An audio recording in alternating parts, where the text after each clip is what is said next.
Hey guys, what's up? It's Big Thomas. Today we're back here with Mystery Files. Yep, they're finally back.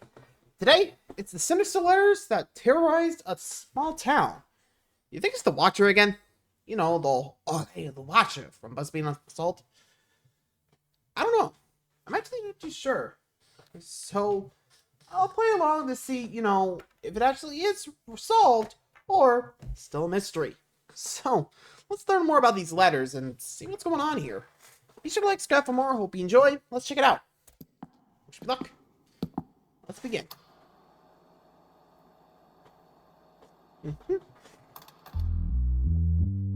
Was it an accident? Was it not an accident? Who knows? I know where you live. I've been observing your house. What's in the box? You're not gonna guess what's in the box. Welcome to Mystery Files, where we take a deep dive into cases that span from the creepy to the truly bizarre and everything in between. I'm Ryan, and today I'll be forcing my colleague Shane to hear all about the unsettling Circleville Letters.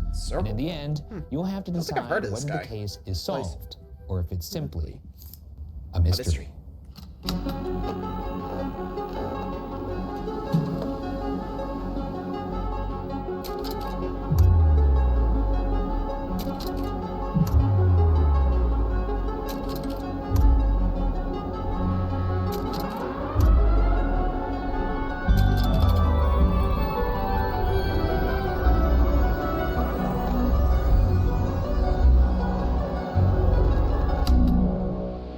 Circleville? You heard about this? Circleville Letters? No. No. Not even once? Not even Not really. Little peeksy? I've never seen these words. Really? I've seen letters, I've seen the. Have you seen circles? Circle, I've seen Ville. Never seen them put all in that order. Well, how exciting that we could smash them all together for this great party that we're about to throw here. Actually, Is this a fun story? Do you like this one? Are you proud of this? Is this a fun case? No. Okay. It's not. That is one long but it is an intriguing one. Well, we'll have fun down here in the basement. Well, we always have fun. We always have fun in the basement. True. Ryan and I go down in the basement, we have fun. You're not allowed usually. Yeah. But now you're allowed. It makes it sound like we're doing other things, but we're doing a lot down here. We're just having fun. We're doing a lot of fun. We're just hanging out and stuff like that. Season premiere, we're back in the basement. Woo! Back cracking some mysteries. And speaking of mysteries, we do have some mysterious Circleville letters to get into, but we also have a mysterious videotape that I have to preview, apparently. Oh? The producers of this show said that there's something going on this bad boy here. Mm-hmm. Really? Let's check it out! All right.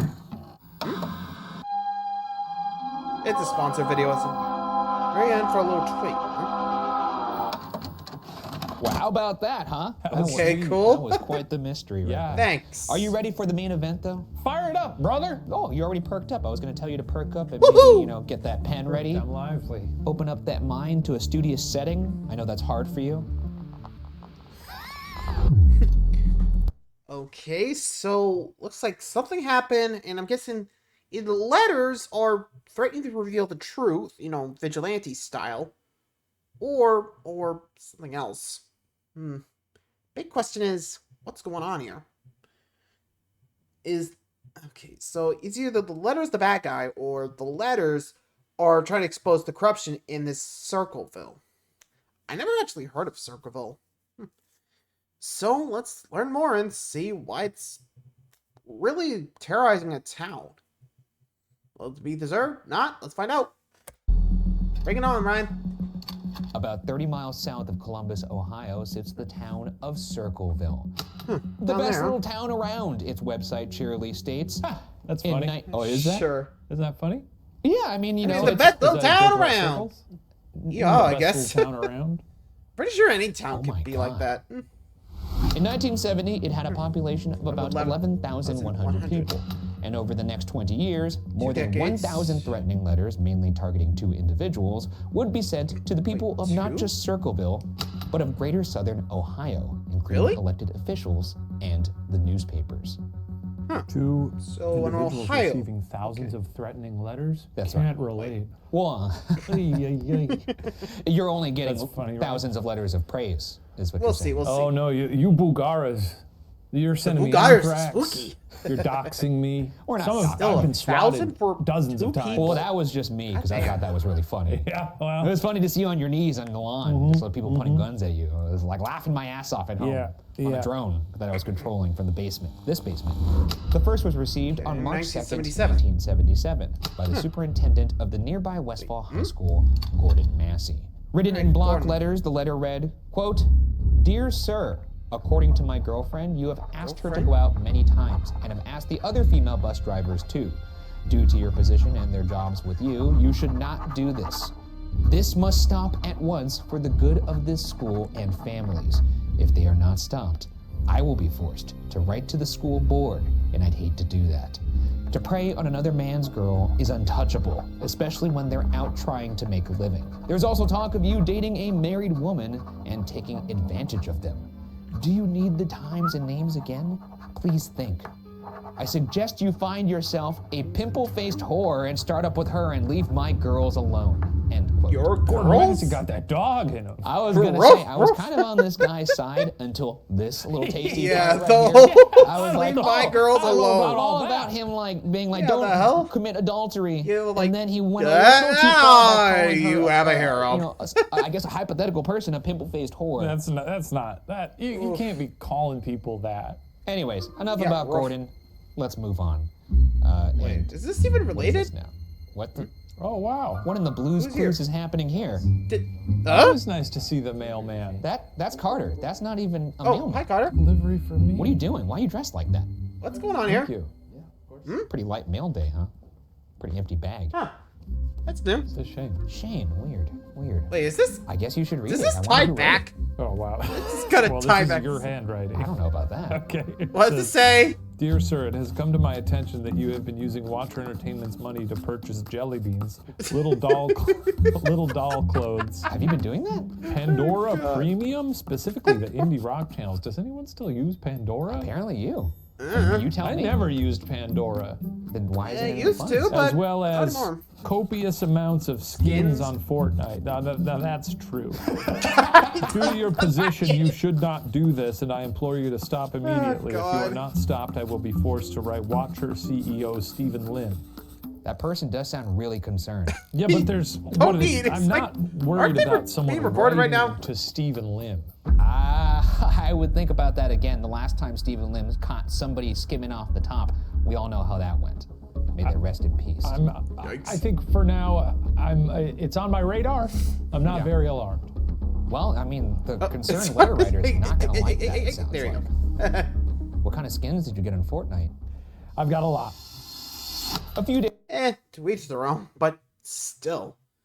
Looks like this Matsy guy, looks like he couldn't keep it in his pants. Hey, I had to go there, buddy. I mean, considering the letter, could have been worse. But still, the whole pimple-faced whore, yikes. And to leave my girls alone. Okay, so this one's apparently like a, god dang. Oh, there's the first letter, I guess.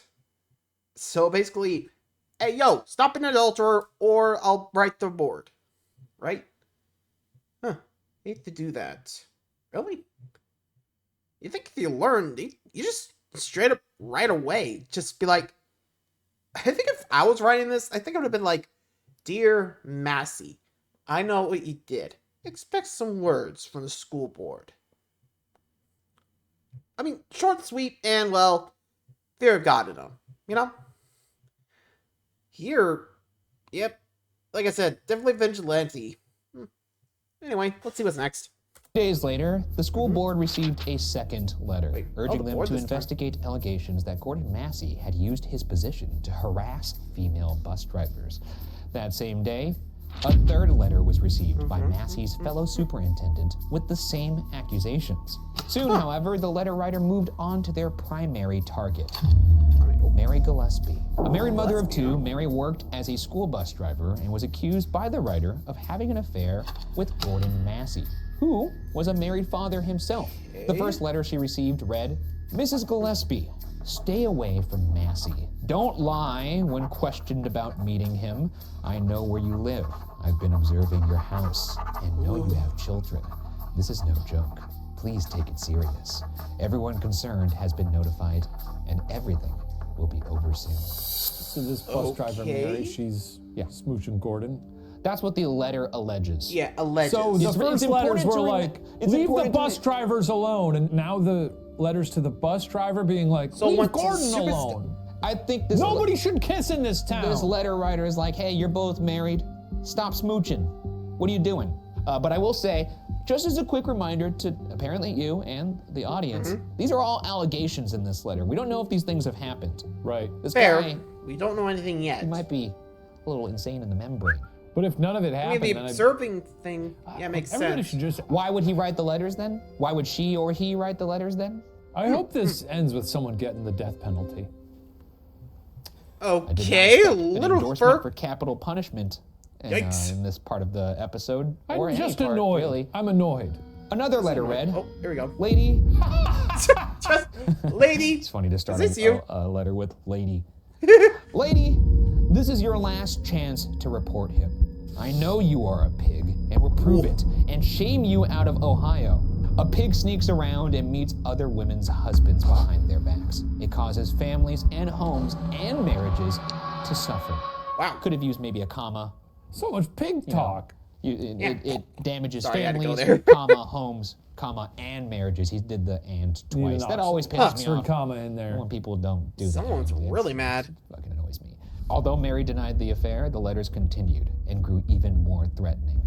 They wrote to Mary's husband, Ronald Gillespie, informing him of the alleged affair and recommending that he catch the two in the act and kill them, saying Massey, quote, doesn't deserve to live. But further letters threatened Ron himself if he didn't take action against them, detailing what car he drives and what school his and Mary's children attended.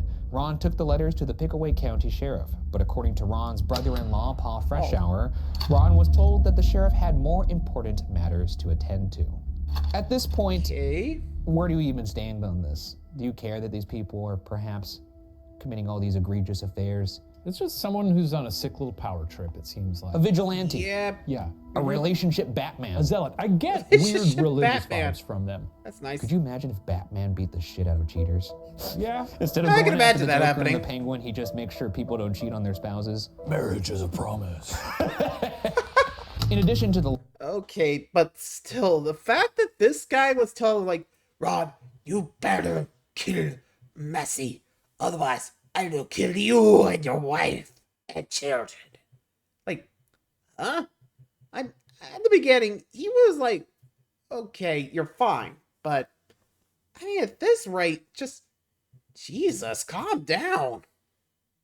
Like, so, whoever's doing this knows Giuseppe and Massey's families, so they're definitely close. But the fact that the sheriff's like, you got more things to worry about? Does he know who's writing the letters? I mean, I'm not sure this is back when handwriting analysis was, like, in, but still. Couldn't they figure out who wrote this? I mean, I don't know. For the looks of things, I'm pretty sure they're not typing it. So, yeah. What do you guys think? Honestly, sounds like they're pretty close to the Giuseppes and the Masseys, so... But still, the threatened death. God dang. Anyway, what else you got? Letters, obscene signs about Mary Gillespie and her children began popping up around town, including describing sexual acts between Massey and the couple's 8-year-old daughter. Paul Freshour, who was married to Ron's sister, Karen Sue, said that Ron began driving around for an hour or two before work every day to take down the signs that had popped up overnight. Let's just take a little break here to establish who the key players are. I've thrown a lot of names at you and at you. So let's just go over it. Mary Gillespie, bus driver, possibly banging Gordon Massey, taking that bus, turning it into the bang bus. Right now. And then we have Ron Gillespie, married to Mary Gillespie, possible cuck, Ron Gillespie. And then his sister is Karen Sue Freshour, who is married to Paul Freshour. And it's claimed that Ron is driving around town, taking down all these obscene signs that are calling him and Mary out and describing sexual acts with their daughter. Ew. Let's say you're getting these So wait, letters. What now are the those odds things that are you're- calling him a Because pedo. I'm rising to the challenge. I'm Yikes. staking out. If those signs are going up every night, yeah, I'm doing a stakeout. How big can Circleville possibly be? That's true. I'm Or staking Yeah, out, and I'm 11,000. gonna clobber that nerd. Or I'm just, that's a good point. You could do an old-fashioned stakeout and just wait for them to hammer that sign in, because you can't put a sign in quickly. No, Instead, they were just True. driving around taking the signs out after the fact. You got to think ahead. wake up earlier. That's right. According to Fresh Hour, Mary and Ron Gillespie believed they knew who was behind the letters. On August 19th, 1977, at 10 p.m., 5 months after the first letter was sent, Mary was on her way to Florida with sister-in-law Karen Sue Fresh Hour and some friends, when Ronald received a phone call. Whatever he heard seemed to confirm his suspicions about the identity of the letter writer, and he allegedly told his young daughter that he was going to confront the culprit before taking his gun and driving off in his truck. Yikes. Family's been mocked for months. You get the call. You're pretty sure that's the person. Is it time to break out the fisticuffs and go to the... I don't think I'm gonna kill him. I mean, let's be clear. I don't think there's any time that is suitable for you to break out your deagle and go over there and try and threaten somebody with a gun. But you could go over there, rough them up a little bit, you know? I think you'd be playing right into their game then. I think they want a reaction, you know? They want to get a rise out of you. I don't think anybody wants this. I hire a or task this. rabbit to kill them. I think the rate's going to be pretty high on that We'll one. see. You might want to go to Craigslist. Just Well, you just call the police at that point. They can't arrest you for having an affair with a bus driver, but they could, you know, if this person's threatening you. I think that's probably illegal. Or That's true. They cannot find you guilty in a court of law for having, I suppose, an affair. They could find you guilty in the court of God, though. But that doesn't mean anything. This ain't no God country. Ronald. Sorry, I had to go there. But, let's have got an accident. So, okay, if I'm Ron, I'm being like, okay, look, we gotta go, you know, okay, hey, so I got this phone call at 9. And he probably would, I'm not sure why he didn't go to the police, but you think at that point, you better, like, you know, make sure you got some police backup in case something goes wrong. Like, you could, like, you know, drive over there or drive to the police station and be like, hey, do you got any coppers I can borrow? I think those, you know, those ladders? Yeah.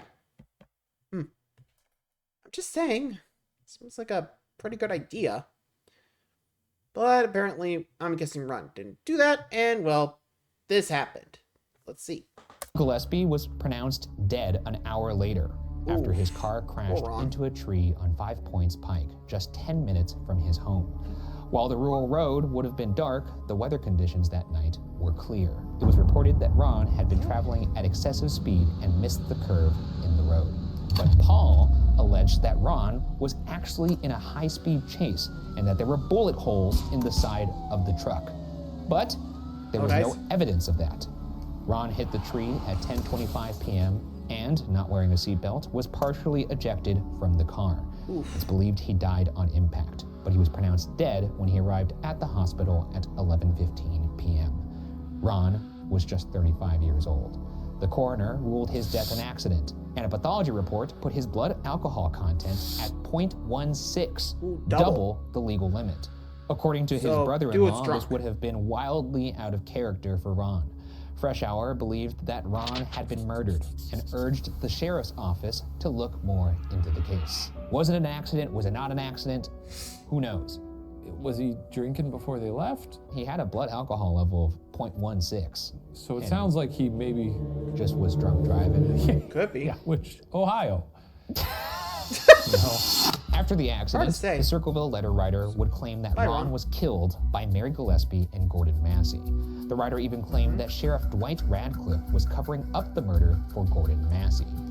And although Mary had denied the affair with Gordon Massey prior to Ron's death, they did begin seeing each other after the affair. Was it worse his wife? They did divorce, and then his wife did at some point cite cruelty as the reason for the divorce. Damn. So it's certainly weird that this whole thing started because of an alleged affair between the two of these people, and then after that, your move is to then be like, I guess I'm just gonna get together with the person that I guess, caused all of this? Well, but the thing is like if all these this fallout has happened because allegedly we're doinking each other, might as well doink. Might as well doink. You know? Or is it might as well keep doink? Keep doink. The threats toward... I don't know. And it's a little suspicious that, you know, they, you know, deny until Ron's dead, be like, yep, it's real. Like, what? I mean, at that point, huh? Seems a little odd, don't you think? There's definitely more to this story than meets the eye here. Also, a 1-6. I'm not too sure if he was drinking while driving or beforehand, because, well, hard to say, like, he was so mad he needed a drink to calm down and get some liquid courage. But, I mean, possible. We don't know what he's like, a drinker, you know? So it could be an accident, so who knows? But again, I'm not too sure when he left. Could be a chase, but like I said, no bullet holes, so maybe there was a fist fight. But wait, sorry, I'm trying to like piece it together. Ron's the one that has the gun, and yet he's chasing him. So I'm guessing this letter like author, I'm not sure what the pen man, we'll call him, I guess. Anyway, he chases him, and I guess he's drunk, swerved off the road, hit the tree, and Penman was like, oops. Just keep driving. Just pretend nothing happened. Yeah, so looks like Ron's out, and now Mary's got a straight shot into marrying, well, Ron or Gordon Massey. Will the Penman come back? Let's find out. Mary escalated in the years following Ron's death. On the afternoon of February 7th, 1983, Mary was driving her bus to pick up students from school, about to turn onto the same street Ron had crashed on, when she noticed a sign with an obscene message about her now 13-year-old daughter. Mary stopped the bus, got out, and attempted to remove the sign from the fence it was attached to. Yeah. In doing so, she noticed that the sign was connected to a box via some twine. She removed it and took the box home and found that... What's in the box? He was about to say... What's in the box? You're not going to guess what's in the box. Oh, can I guess what's in the box? Sure, guess what's in the box. Damning photographs. No. Hot, cold, cold. Very cold. Cold. Biological material. Cold. If your next guess isn't any better, I'm going to move on. Poison. Let's move on. Oh. Yeah, okay. She removed it and took the box home and found that it held a loaded .25 caliber pistol. Oh, wow. That's investment into this, because I feel like guns are probably expensive. Is the implication here like, hey, word yourself? A murder plan, or what's going on here? Well, it's a good thing that you asked that, because there is something sinister about this gun being in this box. Okay. It's a far cry from a lend-a-book library, I'll tell you that. When she brought the box to the police, they immediately recognized that it was a booby trap that had failed to go off. According to Sheriff Radcliffe, the gun would have gone off if someone tried to pry just the sign off the fence. But since Mary removed the box itself, it failed. The gun's serial number had been filed off, but a lab was able to recover it, and the Bureau of Criminal Investigations in Ohio traced it to a man in Columbus, Ohio, who stated that he'd sold the gun to his co-worker, Paul Freshour.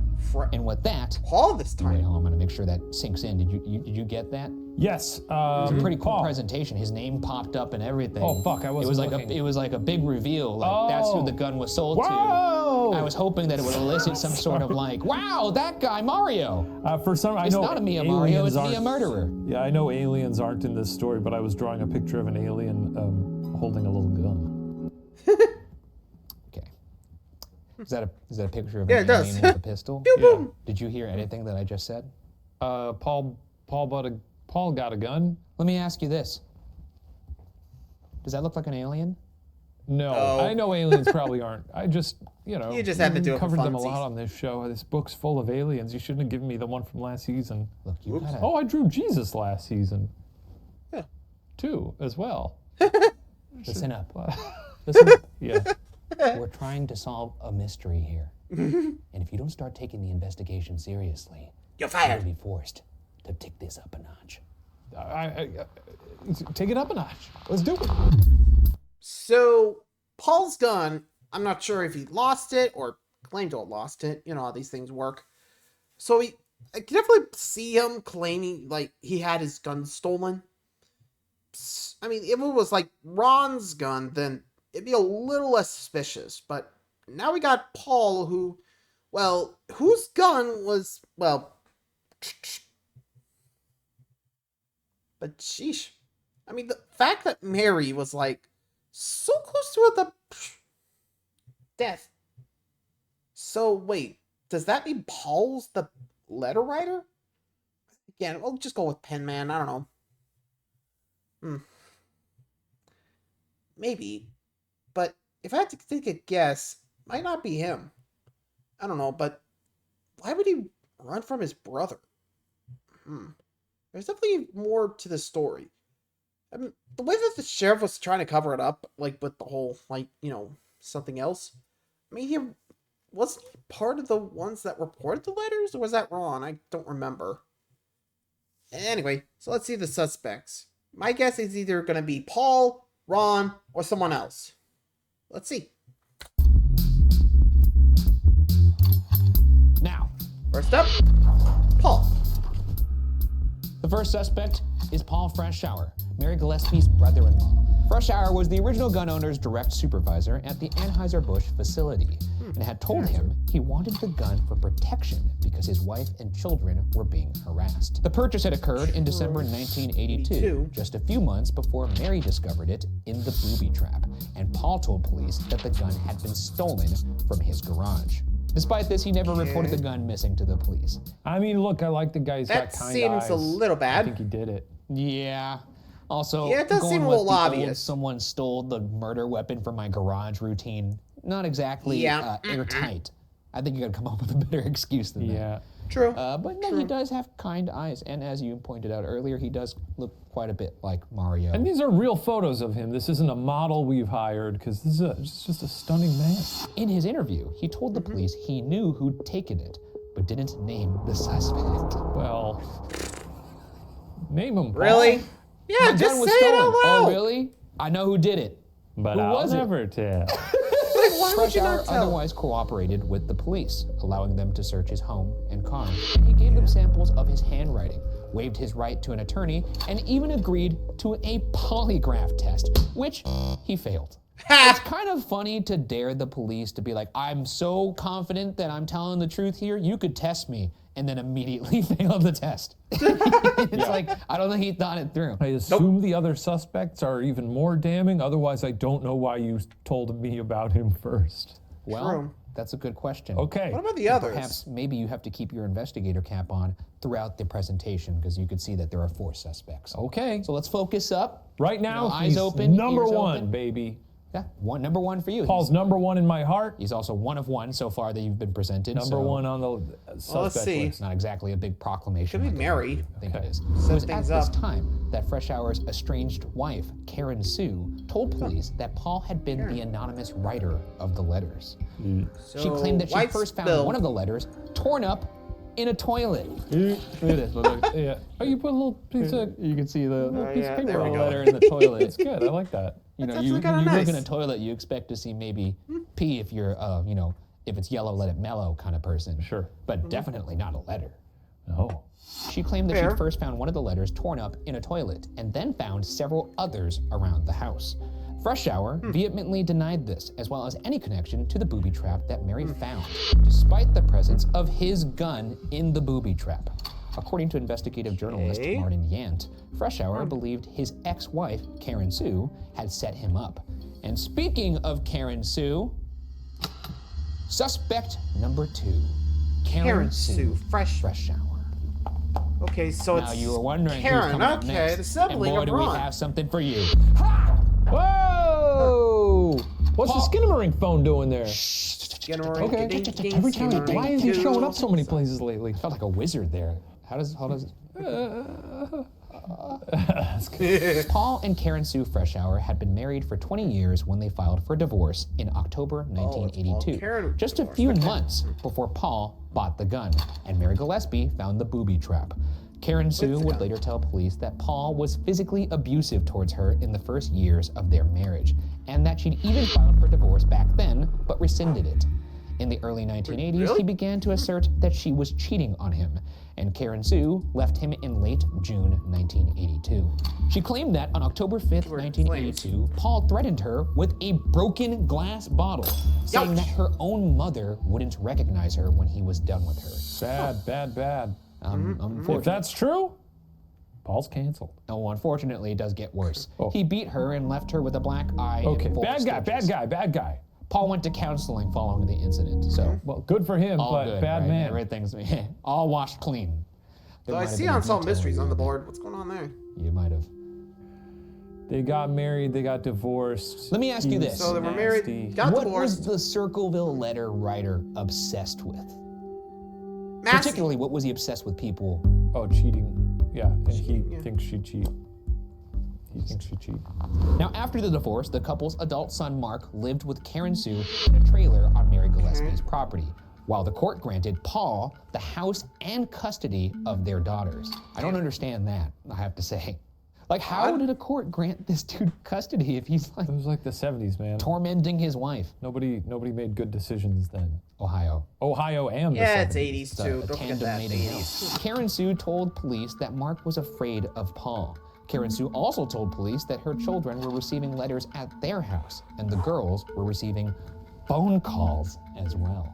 You put the Skinnamaring phone on there just to point to it when you said the word phone calls? Yeah, I did. Because look at, he's a happy. This is a pretty sad part of the case. Yeah. So we needed a little Skinnamaring to just kind of like cheer us up. Look at his little smile. Karen Sue was the one to initially link Paul to the letters, telling authorities she'd found letters in their home 2 years before. However, she no longer had the letters to prove it. She claimed that one of the letters she'd found was addressed to Anheuser-Busch, and that Paul told her that it was a reference letter that he had written. The letter found in the toilet reportedly had the name Gillespie visible on the letter inside. Karen claimed she found several other letters around the house on which the name Gillespie could be made out, and that she found 4 letters in the trunk of Paul's car after Ron's death, with Paul telling her that Ron had wanted him to mail them. Her co-worker Raymond Trainer corroborated her story, telling police that she had mentioned finding letters around her home with the same block-style writing as the Circleville Letters. Any thoughts on that? It's Paul.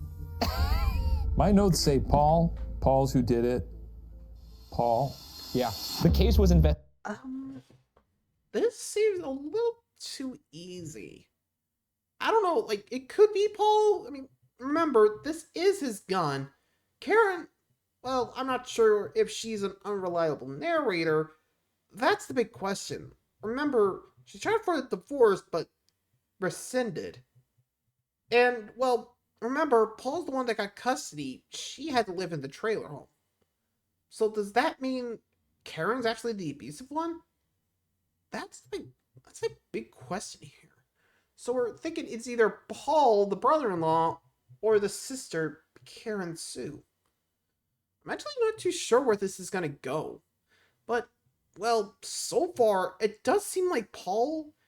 Karen has no reason to lie, and Paul failed a polygraph test, which is pretty damning. And again, that's his gun, so either he did it or someone who had access to it, which again could go back to Karen, but, well, we still got 2 suspects left, so maybe they'll have a better case. Let's see. Investigated by the television program Unsolved Mysteries in 1993. Before the show filmed, the production received a letter of its own. Oh? Quote, "Forget Circleville, Ohio. Do nothing to hurt Sheriff Radcliffe. When you come to Ohio, you, El Sicko, will pay," the Circleville writer. Al Sicko? El Sicko. El Sicko? Like E-L Sicko. Wait, El Sicko? are we sure this is the right guy? Okay. You should give me a that's nickname. the first time I've ever heard him cool refer to himself as the Circleville writer. What? Stiz Cranker. I could do that. Despite the warning, the show proceeded with filming the episode. A family friend was interviewed by the show, but according to her, Karen Sue had called her and instructed her not to do the interview. The family friend went ahead with it anyway. According to her, Karen Sue kept track of everyone who spoke to production, even going as far as parking her car across the street and photographing everyone who went in. Karen Sue did not participate. So what do you think about Karen Sue? Seems like a decent lady. Maybe she's lying about everything. The thing is, there's no proof for any of these folks that the claims they're making. So, I mean, Paul, it's Paul's gun. But you're shining your justice lights on Paul. I'm still looking at Paul. I'm looking at those big, beautiful eyes and saying, sir, I think you're a monster. Okay, that's weird that you called them big, beautiful eyes. Sir. Anyways, moving on to suspect number 3. Mark Fresh Shower. Oh, Mark this time. Oh, shit! Oh, try again. There you go. Yes. Okay, the adult son of Paul and Karen Sue Freshour, Mark chose to live with his mother and was emotionally affected by his parents' divorce. According to investigative journalist Martin Yant, even before the booby trap was discovered, it was Mark that Paul had suspected of stealing his gun from the garage. Their family friend Pam Stanton said Paul would never have told the police his suspicions about his son, saying, quote, Paul would have died before he'd seen Mark go to jail, end quote. Can't really make a call on this unless I need to sit down with these folks for a couple hours each, get a coffee with them, talk with them, get a feel of their smoke vibes. A few cigarettes with them. We don't. I agree. The cork board does not account for the vibe check. I wish you could make them come alive with the power of AI. You know, suddenly you just put into one of those fucking things and be like, be a Paul Freshour chatbot, please. Oh, okay. Like, hi, my name's Paul. I thought you meant use AI to make these faces come to life like Hogwarts. Well, that'd be cool too. Can you do that right now? No, that's not how AI works. But we are going to move to suspect number 4. Wait, who is William Massey? Okay, so Paul's son? William Massey. Some believe that Gordon Massey's son could have been the original letter writer. Wife, and his parents were in the process of divorcing when the letters started, and he would have been in his late teens or early 20s at the time. His mother cited extreme cruelty as one of the reasons for their divorce. A lot of cruel people in this town, huh?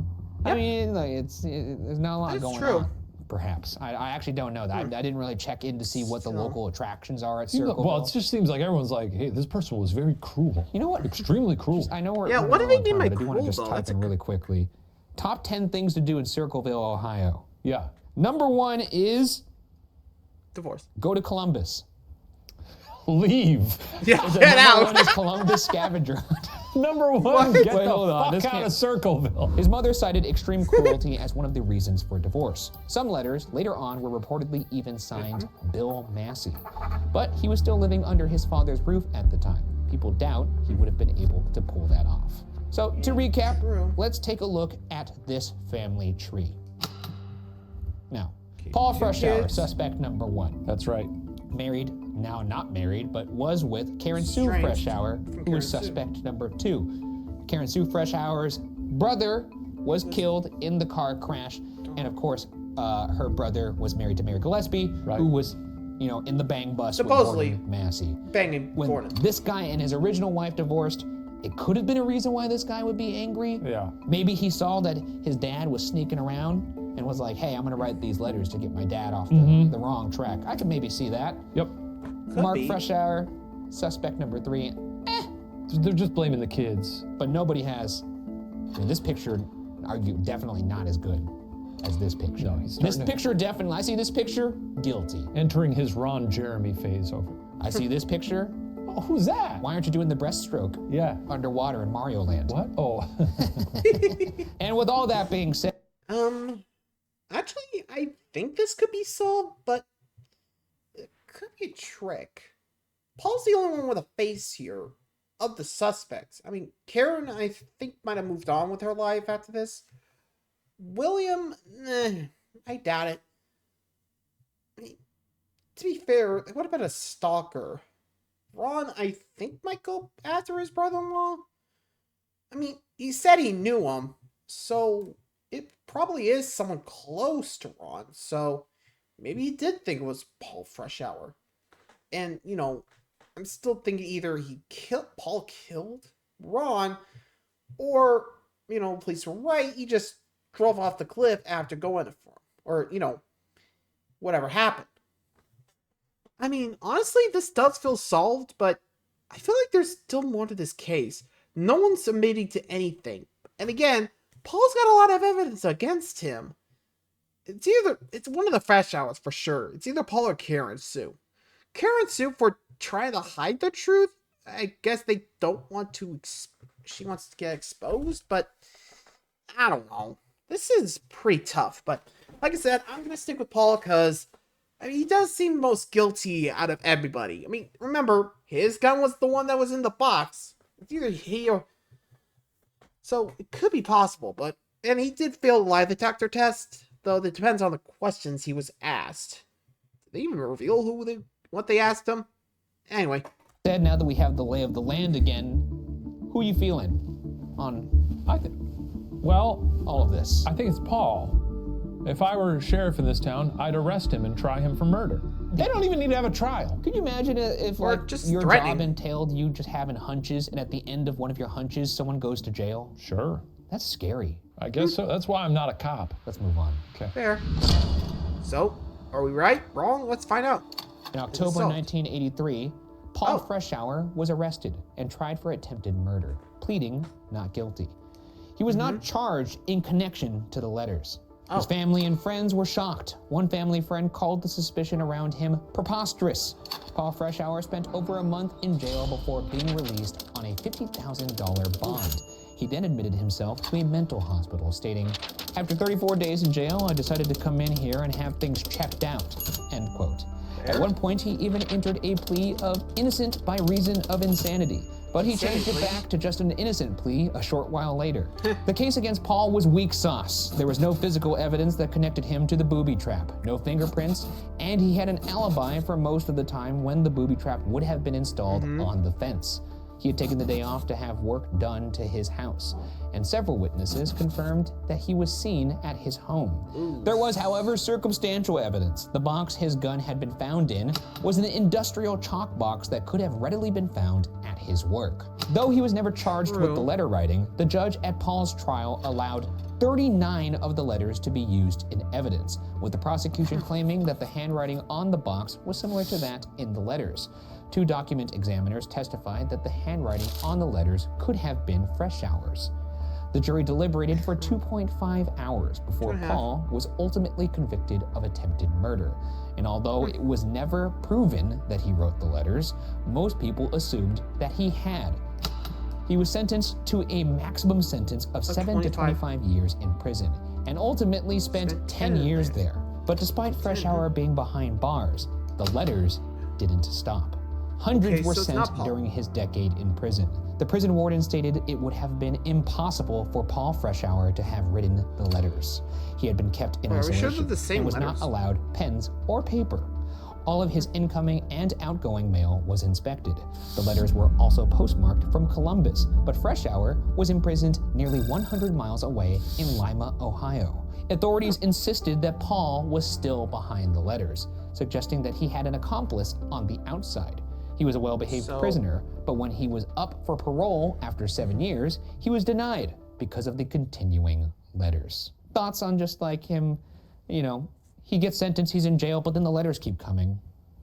Yeah, well, maybe that's an done things differently in his life. You should have thought about that before you meet a booby trap with Lock a gun and a up your mailbox. guns, Paul. How about that? True. A couple days after his parole was denied, Paul Freshour himself received a letter, which read, Freshour, now when are you going to believe you aren't getting out of there? I told you 2 years ago when we set them up. They stay set up. Don't you listen at all? No one wants you out. No one, the joke is on you. Ha, ha. Tell no one of this letter. I saw the paper. Great news. Great. The sheriff loved it. Ha, ha. Do you believe it now? Do you? He received the letter from the Riddler. Yeah, he got it. The letters finally stopped in 1994 when Paul was released from prison. It was then that, according to investigative journalist Martin Yant, Paul Freshour reached out to the FBI to look into the case, but they never reportedly responded to him. What are you? Ouch. You writing down some notes? I'm looking to see who died in 1994. Interesting. Why would you do that? It could have been actor Telly Savalas. All right. Or Kurt Cobain. Mark Freshour never visited his father in prison, and in the early morning of September 11th, 2002, Mark's body was found after dying by an apparent suicide. He was 39 years old. Depression. His mother, Karen Sue, told police that he'd struggled with depression for a long time. Although Paul Freshour was convicted and served a decade in prison, he never admitted guilt. Paul died in 2012 at the age of 70, still claiming his innocence to the very end. You know, is that worth something? Do you put stock into deathbed confessions or lack thereof? Like if someone was convicted of something and they keep saying they're innocent till the day they die, when they easily could have just admitted it? No, Could be. One of those, even at that. In recent years, investigations by host Marie Mayhew on the podcast Whatever Remains and CBS's 48 Hours asserted that Paul Freshour had been the letter writer. The Pickaway Sheriff's Office considers the case of the Circleville Letters closed.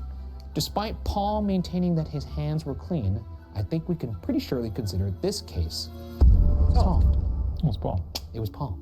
I was right. Probably.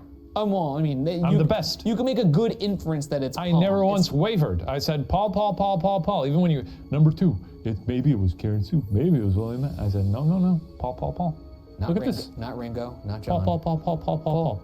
It was Paul. Yeah. Oh, well, you did write Paul all over that like you were the fucking Joker. But yeah, I mean, he was convicted of attempted murder, but they never were able to pin him for the letters. Who cares? It's pretty much solved, I would say. We'll call this one pretty much solved. You put a gun in a box to try and booby trap someone. Yeah, you go to jail. That's true. Who cares if you wrote letters? And I guess he would have written the letters if it was connected to the signs that were also, he could have been the only one that done part of the whole razzle dazzle. Yeah, that's why 48 Hours and also that podcast Whatever Remains concluded, yeah, he wrote the letters. And look. And you know what also concluded he wrote the letters? Mystery Files. That's right. And I mean, I don't know what higher... Take a look. Read it in about 48 hours. This case has been cracked. It's been solved. It's Paul. It's Paul. Oh yeah, this was from earlier. Okay. Oh hey, Steven.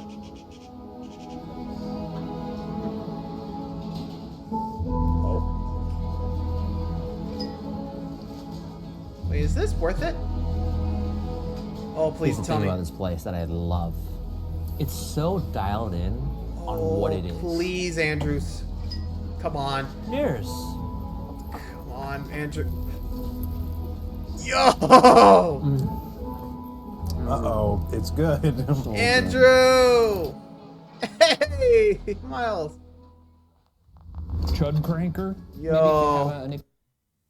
Dude. Worth it. The worth it boys are here. Man, man, that's nuts. Like, as soon as I saw Steven in the whole, like, I had a feeling it was gonna be worth it. Like, holy crap. Man, first the Ghoul Boys and now the Food Brothers, I guess. I don't know what they're called. I mean, think about it. Man, talk about worth it now. Anyway, thanks for watching, guys. Till next time, adios.